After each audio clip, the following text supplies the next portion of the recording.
Салам алейкум, кандай? Сізге жөнді эле чакырдың беле? Өтүп алайынчы. Сіз бияка өтүп алыңызчы. Жөн. Гүлназ кандай? Гүлназ кандай? Жакшы. Жок.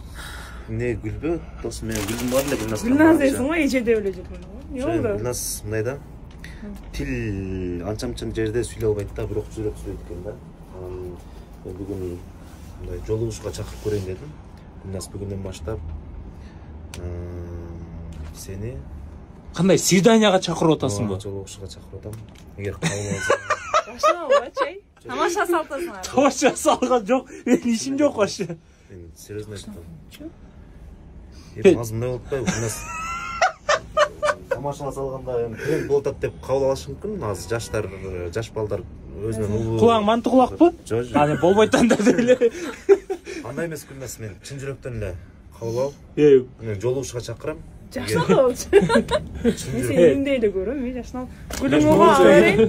Гүлдүгө гүлдөрдү алып берем дебеши, бирок отказ берип берем деп. Жок, мындай да. Не, жарашпайбыз досум. Достор, гүлүмдү кармап алып, мен бир сулууга жолуктум. Бул сулуунун аты Гүлназ. Гүлназ кандай ден сол жашы? Жашы. Ошол жолугуп сезимдерибизди билдирип бири-бирибиз менен олтурабыз. Азыр жаңы эле жолуктук, буюрса. Бири-бирибиз менен эмес, пока что бул эле айтат, сезимдеримди айта элек. Мен жүрөк сүйлөйт экен да.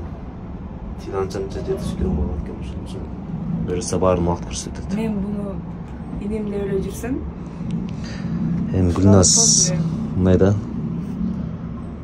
Ама азыр тренд болуп атпайбы, биз деле ал трендтен калбашыбыз керек.